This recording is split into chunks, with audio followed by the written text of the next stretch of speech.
ఆపద సమయంలో 108 కు ఫోన్ చేస్తే అంబులెన్స్ రాని పరిస్థితి నెలకొంది. కాంట్రాక్టర్ టెండర్ వేసి నెలలు గడుస్తున్నా రోడ్డు వేయకుండా నిర్లక్ష్యం చేస్తున్నారని మెదక్ జిల్లాలోని కొల్చార మండలం సంగైపేట సర్పంచ్ కాంతమ్మ ప్రభాకర్ సోమవారం జిల్లా కలెక్టర్ కు ప్రజావాణిలో ఫిర్యాదు చేశారు. చిన్నపాటి వర్షాలతో బురదగా మారి నడవలేని స్థితిలో నెలకొందని వెంటనే రోడ్డు వేయించాలని కోరారు. బురదలో నడవలేక జారిపడితే వృద్ధులకు కాలు నడుములు విరిగాయని అనేక మంది ప్రమాదాల బారిన పడుతున్నారన్నారు. జిల్లా కలెక్టర్ స్పందించి వెంటనే తండాకు రోడ్డు వేయించాలని విజ్ఞప్తి చేశారు. ఈ కార్యక్రమంలో మాజీ సర్పంచ్ బధ్యా, కాంగ్రెస్ నాయకులు ఆఘంగౌడ్, నందు తదితరులు పాల్గొన్నారు.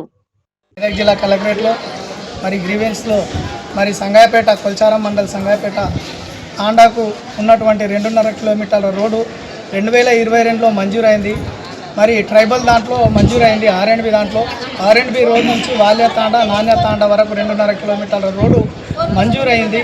ఇంతవరకు కాంట్రాక్ట్ వచ్చి మరి అక్కడ పనులు ప్రారంభించకపోవడము, మరి అక్కడ ఉన్నటువంటి తాండా వాసులది ఆ బాధ ఎవరికి కూడా చెప్పలేనటువంటి పరిస్థితిలో ఉన్నది. కాబట్టి అందుకోసం ఈరోజు మేము మెదక్ జిల్లా కలెక్టర్ గారికి వినతి చేయడం జరిగింది. దయచేసి మరి 4 సంవత్సరాలు గడిచిపోతున్నప్పటికీ ఆ తాండా రోడ్డుకు మరి అలాగైతే ఒక అంబులెన్స్ రాని పరిస్థితి, అక్షయ పాత్ర రాని పరిస్థితి, మరి అక్కడున్న తాండాలో 3వ తరగతి దాకా స్కూల్ ఉన్నది, ప్రభుత్వ పాఠశాల ఉన్నది. ఆ స్కూల్కు టీచర్లు కూడా రాని పరిస్థితి ఉన్నది. కాబట్టి దయచేసి మేము ఒకటే కోరుతున్నాం కలెక్టర్ గారికి.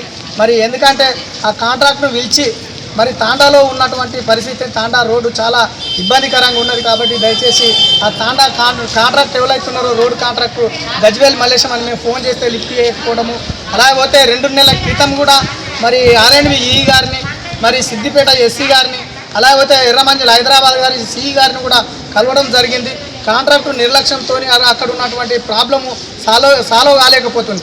దయచేసి ఒకటే విజ్ఞప్తి చేస్తున్నాం, కాంట్రాక్టును తీసేసి లేకపోతే రద్దు చేసి మరి ప్రత్యేకంగా ఇంకో కాంట్రాక్ట్కి అప్పచెప్పి ఆ తాండావాసుల బాధను ఖచ్చితంగా పట్టించుకొని మరి అక్కడ ఉన్నటువంటి రోడ్డు పరిస్థితిని చూసినట్టయితే మొన్న అంబులెన్స్ ఫోన్ చేస్తే అంబులెన్స్ కూడా రాలేని పరిస్థితి. అందుకోసం అని దయచేసి కలెక్టర్ గారికి విజ్ఞప్తి చేస్తున్నాం. అక్కడ ఉన్నటువంటి తాండావాసుల బాధ చెప్పలేనటువంటి పరిస్థితి ఉంది. కాబట్టి దయచేసి తక్షణమే ఆ కాంట్రాక్ట్ ఎవరైతే ఉన్నారో అతని పేరు మీద ఉన్న కాంట్రాక్ట్ రద్దు చేసి వేరే కాంట్రాక్టర్కు టెండర్ వేసి ఆ రోడ్ను త్వరలోనే ప్రారంభించాలని మేము విజ్ఞప్తి చేస్తున్నాం.